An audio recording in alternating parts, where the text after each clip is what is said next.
Salve, molecada, firmeza?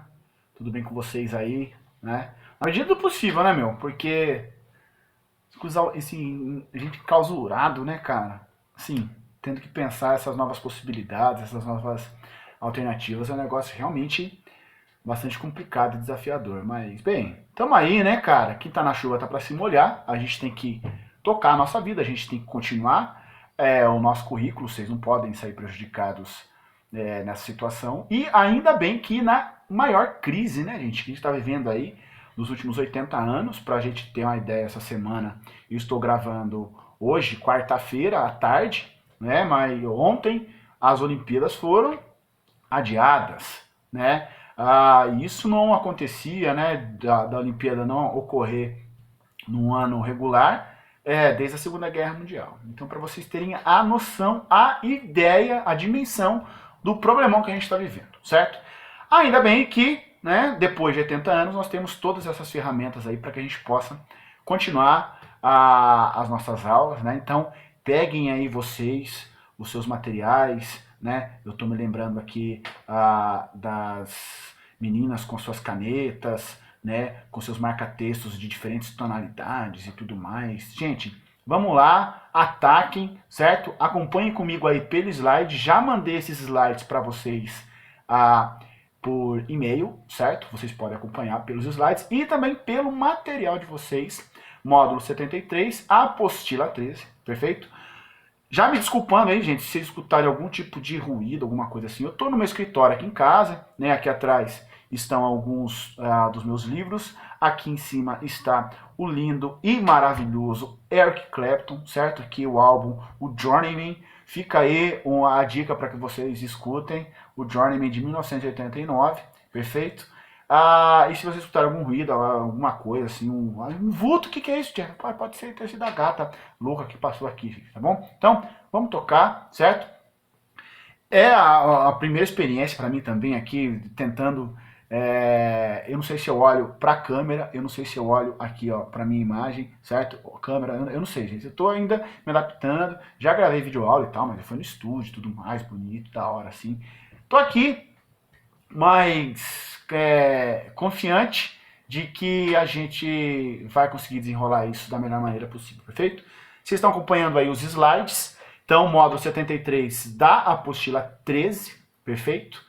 A crise do primeiro reinado e a abdicação de Dom Pedro I, perfeito? O primeiro reinado, né, gente, que vai ser curto, não vai ser assim, relativamente curto, né? Vai de 1822 até 1831.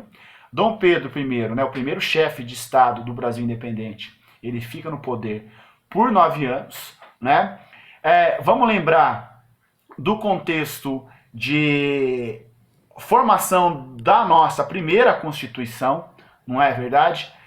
Onde, né, tivemos ali o combate, o conflito entre Dom Pedro I, seu perfil mais autoritário, seu perfil mais centralizador, e as elites que compuseram, né, essa coalizão para tornar o Brasil independente, que desejavam o quê? Com essa nova situação do país, não mais colônia, agora, né, nação independente. Desejavam justamente poder e que esse poder se manifestasse por meio de uma descentralização, de um esvaziamento, né, da figura, do poder de Dom Pedro I. E já de cara, né, turma, Dom Pedro já vai aí ter uma situação com o Nordeste.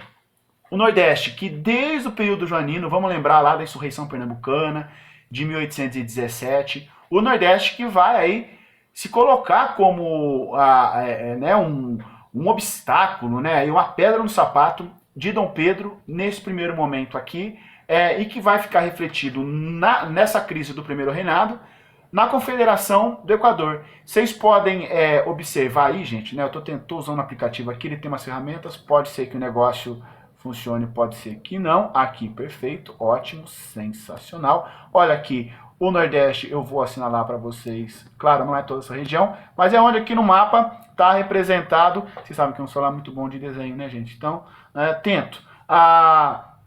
É onde está representado aqui em roxo, né, em lilás, em pink, em rosa, não sei a tonalidade disso aí, mas é onde se destaca né, no âmbito do mapa aqui.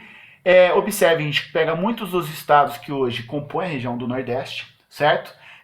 E esses estados, né, gente, no momento, essas províncias vão se levantar em virtude do quê? Primeiro, pela independência dessa região. Né? Então, qual que era o desejo dos confederados do Equador? Justamente formar um novo país, né, com esses territórios do Nordeste que estavam participando desse movimento, certo? Não somente a independência, mas também a formação de uma república, gente. Vamos lembrar, o Brasil no momento era uma monarquia, a única monarquia do território americano, certo? Então, essa região queria muito seguir a experiência dos demais países que haviam se tornado independentes da Espanha na América Espanhola e também dos Estados Unidos da América, certo? Havia então esse desejo pela independência, pela formação de uma república, mas também a insatisfação, perfeito, com Dom Pedro I, justamente pela forma como se deu o encerramento da Assembleia Constituinte. Né? Não foi lá uma coisa muito legal, houve um conflito deflagrado de interesses entre os constituintes e Dom Pedro, muito em virtude, aqui eu assinalo, gente, né? Muito em virtude do seu perfil, vamos aumentar um pouquinho aqui a caneta, muito em virtude do seu perfil autoritário, certo? Dom Pedro era uma pessoa, né, não lá muito dada ao diálogo, não é mesmo? Né? Ele era, a gente lembra lá das nossas aulas, da Marquesa de Santos, tudo mais, ele era bom chaveco, tudo bem, né? Porém, no âmbito político, ele não era lá essas coisas muito assim dado ao consenso, muito dado à diplomacia, certo? Então, esses estados, essas elites, se opunham justamente à forma como se deu o encerramento da Assembleia Constituinte, certo? E também ao perfil autoritário de Dom Pedro I. Olha lá quem vai aparecer novamente nesse contexto aqui, o Frei Caneca. Turma, o Frei Caneca que havia participado, né, da insurreição lá de 1817, torna mais uma vez aqui, né, para liderar os revoltosos. Importante destacar aqui nesse contexto a presença do imperador aqui, a presença de um chefe de Estado forte, vai ser de fundamental importância para que nós tenhamos o quê? Uma repressão imediata, gente. Só que o Brasil ainda ele era como vocês, gente. O Brasil era um baby, né, pessoal? O Brasil estava começando a vida. Uma nação que está começando a vida não tem tudo organizado ainda. Dentre o que a gente pode destacar um exército, certo? Então, quem que vai combater a essa confederação, a esse levante? Gente, tropas mercenárias, certo? Vamos lembrar lá do Ultra Mega Stonks da nossa aula. Nós tivemos o Brasil iniciando já num contexto de endividamento. O Brasil aqui vai se endividar ainda mais, porque tem que pagar esses caras para guerrear, perfeito? Ao final dessa situação, nós temos o que, gente? A vitória do Império contra os confederados do Equador. Mas aquela coisa, uma faca de dois gumes, né? Dom Pedro sai vitorioso, porém a insatisfação com seu perfil autoritário cresce muito mais, certo? Turma, qualquer dúvida que vocês venham a ter, dá uma pausada no vídeo, chame eu lá no WhatsApp, perfeito? Que a gente desenrola. Firmeza? Bem, dando prosseguimento aqui aos nossos slides,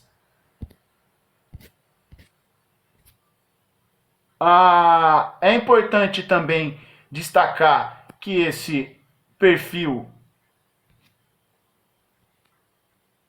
belicoso e autoritário de Dom Pedro I vai se refletir também, pessoal, na Guerra da Cisplatina. Deixa eu botar aqui a minha cara bonita para cima um pouquinho, certo? Tapando aqui mais ou menos o Paraguai, a gente não vai ter muita diferença de olhar o Paraguai aqui agora, certo? A Guerra da Cisplatina, gente, que vai justamente Tem água aqui, tá, gente? Nesse mamazão aqui, ó. Porque a boca fica seca, tá? Então, tô tomando a aguinha aqui. Turma, a região da Cisplatina, que contemplava justamente essa porção em amarelo, o atual território do Uruguai, gente. No contexto de avanço, de expansão ali do bandeirantismo no século XVI e no século XVII, principalmente no século XVII, nós teremos a ocupação desse território pelos portugueses, território este que era dado, né, à Espanha no contexto ali da divisão do Tratado de Tordesilhas, certo? Então a Guerra da Cisplatina vai ser um levante na província Cisplatina, que havia sido anexada pelo pai do Dom Pedro I, pelo Dom João VI. E, gente, por quê? Qual que era o interesse de Dom João VI no controle da região da província Cisplatina? Notem, turma, que nós temos aqui na província Cisplatina, deixa eu passar para cá, certo? Se vocês observarem, nós temos aqui toda uma bacia, toda uma malha de rios. Não, calma. Voltando. Perfeito. Toda uma malha de rios, gente. Nossa, o que está acontecendo aqui?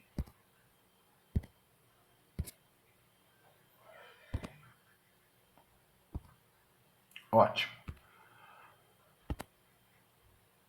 Toda uma malha de rios que desemboca justamente nessa região aqui assinalada. Se a gente pegar, por exemplo, onde está o pontinho branco aqui, a Buenos Aires e também Montevideo, nós teremos o escoamento de boa parte da produção do interior da América do Sul, certo? Então, se a gente pegar, por exemplo, para chegar do Rio de Janeiro até Cuiabá, por exemplo, nesse contexto, era mais fácil você descer pelo Oceano Atlântico e fazer a subida aqui, ó, por toda a extensão do rio, gente. Percorrer todo esse caminho até chegar ao interior do Brasil, do que vir do Rio de Janeiro e cruzar por aqui, certo? Era mais fácil, porque os caminhos terrestres nesse contexto não eram tão favoráveis assim no Brasil, né? E aqui a navegação fluvial já havia um histórico dela já secular, correto? Quem que não vai gostar muito dessa ideia, gente? Justamente Buenos Aires. Buenos Aires cujo controle, né, desse estuário aí do Prata vai ser de fundamental importância para suas aspirações também enquanto nação independente aqui na América do Sul. Então, o que nós teremos aqui com essa crise, gente? De um lado, a Argentina defendendo a anexação do Uruguai, do outro lado, o Brasil defendendo a anexação do Uruguai. O que nós teremos, então? Um conflito, um combate entre argentinos e brasileiros pela província Cisplatina, certo? Ao final dessa situação, gente, nem a Argentina nem o Brasil terão aí os seus anseios, terão os seus desejos atendidos. O Uruguai se torna, então, um país independente, porém, mais aproximado, mais vinculado ao lado argentino do que ao lado brasileiro. No final das contas, quem é que sai aí derrotado dessa situação? Dom Pedro I, porque não conseguiu aí conseguir fazer com que o seu desejo, fazer com que a sua iniciativa ela fosse, né, a prevalecente nesse contexto aqui. Perfeito? Mais uma vez, gente, se vocês tiverem dúvidas, me chamem lá no Zap e a gente desenrola. Perfeito? Turma, vamos passar para o nosso maravilhoso último slide, certo? Aqui.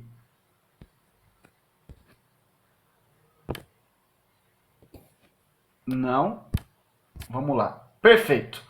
Moçada, dá uma olhada aí.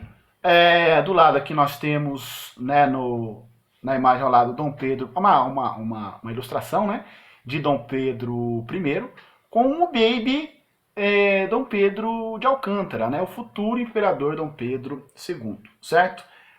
E é justamente esse contexto aqui, moçada, que vai marcar o fim, né, definitivo do primeiro reinado brasileiro. Veja lá, do primeiro reinado de Dom Pedro. Veja, Dom Pedro já não era um cara muito bem quisto pela elite nordestina, em virtude da Confederação do Equador. Dom Pedro I também tomou um vareio na Guerra da Cisplatina, certo? Então, o que, que nós temos nesse contexto de derrotas e também de conflitos, turma? Uma crescente impopularidade de Dom Pedro I, certo?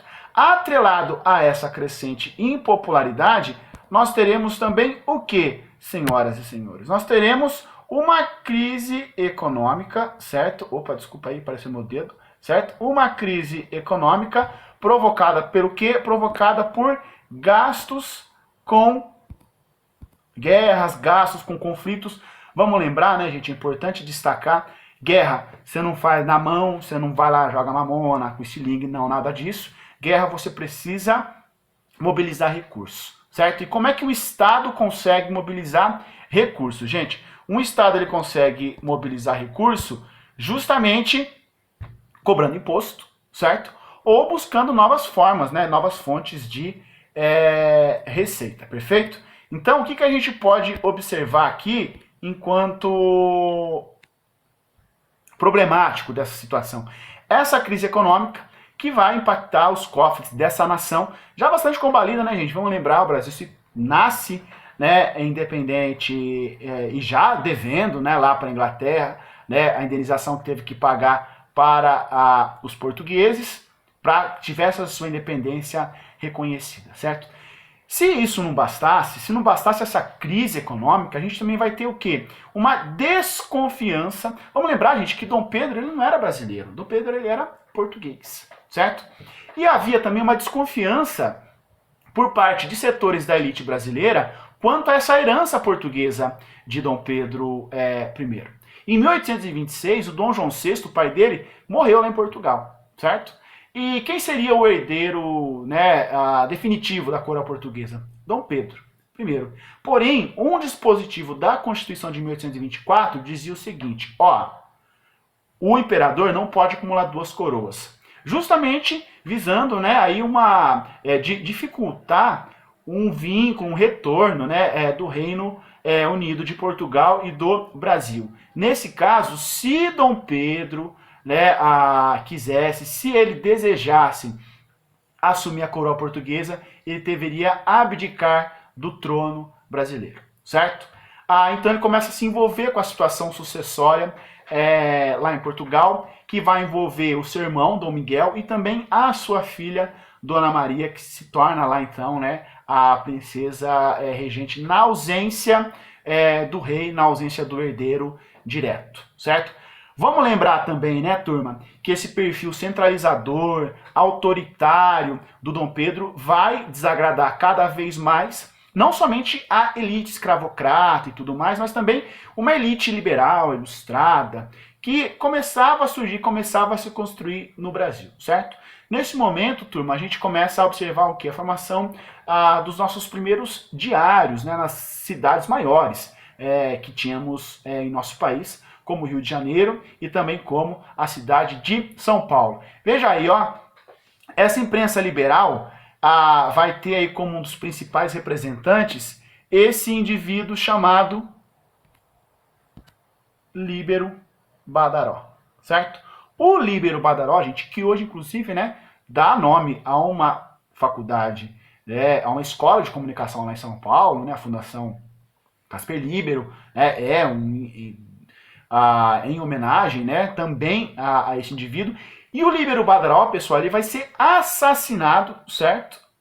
Por pessoas, por indivíduos ligados a Dom Pedro I.